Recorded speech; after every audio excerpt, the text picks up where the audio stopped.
যখন আমি কেক তৈরি করতে পারতাম না তখন আমি এই কেকগুলি তৈরি করেছিলাম। তো কেকগুলো আমি যাতে পরবর্তীতে দেখতে পারি সেই জন্য কেকের ভিডিওগুলো তৈরি করে রাখতাম। আজকে আপনারা কেকটা দেখেই বুঝতে পেরেছেন এই কেকটা মূলত আনালি হাতের একজন মানুষের তৈরি করা। তো সেই ভিডিওগুলো আমি আপনাদের সাথে আস্তে আস্তে শেয়ার করব, জাস্ট আমার ভালো লাগলো এজন্য। তো প্রথমে আমি দুটো ডিম নিয়ে আমি ডিমটা বিট করে নিচ্ছি। অবশ্যই রুম টেম্পারেচারে রাখতে হবে ডিমটা, আর বিটারের মিডিয়াম স্পিডে আপনারা বিট করবেন। তো এভাবে আমি 30 সেকেন্ডের মতো ডিমটা বিট করে নিব। 30 সেকেন্ড বিট করে নেওয়ার পরে দেখতেই পারবেন যে ডিমের ফোমটা হালকা একটু সাদা ডেপা হয়ে গেছে। 30 সেকেন্ডের মধ্যে পুরোপুরি স্টিফ হয়ে যাবে না ক্রিমটা। তো যখন হালকা একটু সাদা হয়ে এসেছে, এখানে আমি 1/3 কাপ পরিমাণ চিনি দিয়ে দিব। আপনারা চাইলে আইসিং সুগারও দিতে পারেন। তো আমি নর্মাল সুগার দিচ্ছি অল্প অল্প করে আর বিট করে নিচ্ছি। দেখুন এখনও কিন্তু আমাদের ফোমটা রেডি হয়নি। তো ফোমটা যখন রেডি হবে তখন আমরা অন্যান্য উপকরণ মিশাবো। তো এখন আমি এখানে দিয়ে দিচ্ছি আধা চা চামচ পরিমাণ চকলেট ইমালশন। তো এরপরে আমি আরও 30 সেকেন্ড বিট করে নিয়েছি। 30 সেকেন্ড বিট করে নেওয়ার পরে আমি এখানে আধা কাপ পরিমাণ ময়দা, 1/3 কাপ পরিমাণ কোকো পাউডার আর আধা চা চামচ পরিমাণ বেকিং পাউডার চেলে নিয়েছি। অবশ্যই চেলে নেবেন, না হলে এই ব্যাটারটা ভালো হবে না আর কেকটা ফুলবে না। এখন আমি একটা স্প্যাচুলা বা আপনারা চাইলে হ্যান্ড হুইস্ক দিয়েও আপনারা মিশিয়ে নিতে পারেন। তো এখানে আমি গরম দুধ নিয়ে নিয়েছি। সেই গরম দুধ থেকে 2 টেবিল চামচ পরিমাণ দুধ মিশিয়ে আমি খুব ভালোভাবে ব্যাটারটা রেডি করে নিব। তো গরম দুধটা দিলে হবে কি, কেকটা নিচে দেবে যাবে না। তো এখন খুব ভালোভাবে যখন আমার ব্যাটারটা রেডি হয়ে যাবে, আমি একটা হার্ট শেপ মোল্ডে তেল ব্রাশ করে এবং এটাতে বাটার পেপার দিয়ে কেকটা বেক করতে দিব। এখন আমি মোল্ডে দেওয়ার পরে একটু ট্যাপ করে নিব যাতে যত এয়ার বাবলস থাকে সেগুলো বের হয়ে যায়, আর একটু ক্লিন করে নিচ্ছি যাতে কেকটা পরবর্তীতে সুন্দর হয়। এখন মাইক্রো ওভেনে আমি কেকটা বেক করে নিব 160 ডিগ্রি সেলসিয়াস তাপমাত্রায়। 35 মিনিটের মধ্যেই কেকটা হয়ে যাবে। তো এখন উপরের সাইডটা একটু উঁচু হয়ে গেছে, তাই আমি উপরের সাইডটা একটু কেটে সমান করে নিচ্ছি যাতে পরবর্তীতে আমি কেকটা ফিনিশিং করতে সুবিধা হয়। এখন 4 সাইড থেকে কেকটা আমি একটু ছাড়িয়ে নিচ্ছি। ছাড়িয়ে নেওয়ার পরে কেকটা আমি স্লাইস করে নিব। তো আমি একটা টার্ন টেবিলে কেক বোর্ড নিয়ে নিয়েছি আর সেখানে আমি কেকটা নিয়ে স্লাইস করব। বাটার পেপারটা দেখুন, সব কিছু পারফেক্ট হলে বাটার পেপারটাও খুব ইজিলি চলে আসে। তখন আমি কেক খুব ভালো বানাতাম, তবে ডেকোরেশনটা খুব ভালো পারতাম না।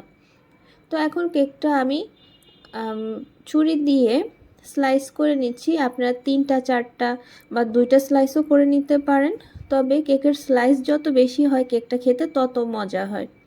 এখন আমি একটা স্লাইস নিয়ে নিয়েছি আর চকলেট গানাশ দিয়ে নিচ্ছি খুব ভালোভাবে। আপনারা চাইলে সুগার সিরাপও দিতে পারেন, তবে আমি চকলেট গানাশ দিয়ে চকলেট কেকটা খেতে বেশি পছন্দ করি। তো এখন আমি ক্রিমটা স্প্রেড করে দেওয়ার পরে আরেকটা স্লাইস দিয়ে চকলেট গানাশ দিয়ে নিচ্ছি। চকলেট গানাশ দিয়ে আমি আবার হুইপ ক্রিম দিয়ে নিচ্ছি। আপনারা চেষ্টা করবেন একটা অ্যাভারেজ মাপের হুইপ ক্রিম দিতে, কারণ হুইপ ক্রিমটা খুব বেশি হয়ে গেলে কেকের একটা টেস্ট থাকে সেটা পাওয়া যায় না। তো তাও আপনারা আপনাদের পছন্দ মতো কম বেশি করে নিতে পারেন, একান্তই আপনাদের ইচ্ছা। তো এখন আমি সবগুলো লেয়ারে হুইপ ক্রিম দিয়ে নিচ্ছি। এখন এটা আমাদের লাস্ট লেয়ার ছিল, এটা আমি যেটা সমান লেয়ারটা থাকবে সেই সমান লেয়ারটাই দিব, এতে ফিনিশিং আনাটা খুব ইজি হয়ে যাবে। তো এখন আমি আবার একটু ক্রাম কোট নিয়ে ফ্রিজে রেখে দেব আধা ঘন্টার জন্য। যারা নতুন তারা অবশ্যই ক্রাম কোট করে ফ্রিজে আধা ঘন্টা রাখবেন, এতে আপনাদের কাজ করতে সুবিধা হবে। কেকের ফিনিশিং খুব অল্পতেই নিয়ে আসতে পারবেন। তো আমি চেষ্টা করছি যতটুকু সুন্দরভাবে কেকটা ডেকোরেশন করা যায়। তো এখন আমি সমস্ত সাইডটা খুব ভালোভাবে ফিনিশ করে দেওয়ার চেষ্টা করছি। এই কাজগুলো আস্তে আস্তে সময়ের সাথে সাথে হয়, খুব দ্রুত হয়ে যায় না, প্র্যাকটিসের সাথে সাথে হয়। তো আমি যখন জীবনে প্রথম গোলাপ ফুল তৈরি করেছিলাম তখন আমার গোলাপ ফুলটা এরকমই হয়েছিল। তখন তো পারতাম না গোলাপ ফুল কীভাবে তৈরি করতে হয়, তো তাও শেয়ার করলাম আপনাদের সাথে। তবে অতটাও খারাপ হয়নি, গোলাপ ফুলটা আমার কাছে মনে হয়েছে ভালোই হয়েছে, একদম প্রথম গোলাপ হিসেবে ভালোই ছিল। তো এখন আমি প্যালেট নাইফ দিয়ে গোলাপ ফুলটা উঠিয়ে কেকের উপরে দিয়ে দিচ্ছি। অ্যাকচুয়ালি নিজে যেই জিনিসটা তৈরি করা হয় সেটা খারাপ হোক ভালো হোক নিজের কাছে কিন্তু ভালোই লাগে। তো আমি 2টা গোলাপ তৈরি করব এখানে, আবার সেটা দিয়ে দিলাম। দিয়ে দেওয়ার পরে এখন আমি নিচের দিক থেকে একটু সেই একই নজল দিয়ে আবার একটু টেনে দিচ্ছি যাতে সুন্দর লাগে। তো এখন আমি আরেকটু ডেকোরেশন করব যাতে কেকটা আরেকটু ভালো দেখা যায়। স্প্রিঙ্কেলস দিয়ে নিচ্ছি। আপনারা যারা নতুন বেকিংয়ের কাজ করেন, কিছু থাকুক বা না থাকুক ডেকোরেশনের জন্য, অবশ্যই কিছু স্প্রিঙ্কেলস নিয়ে নেবেন, এতে কেকটা অল্পর মধ্যেও অনেকটা সুন্দর হয়ে যায়। তো এখন আমি কিছু পাতা দিয়ে নিচ্ছি। আমি কেক বানাবো আর 1-2টা পাতা থাকবে না, এটা হতেই পারে না। কেন জানি কেকের পাতাটা আমার এত ভালো লাগে, আমি নিজেও জানি না।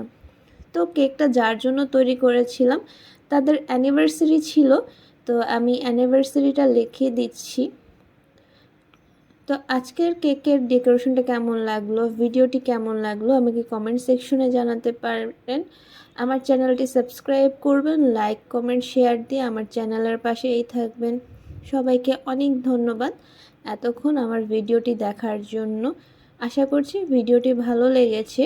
সবাইকে ধন্যবাদ জানিয়ে আজকের ভিডিওটি এখানেই শেষ করছি। আল্লাহ হাফেজ সবাইকে।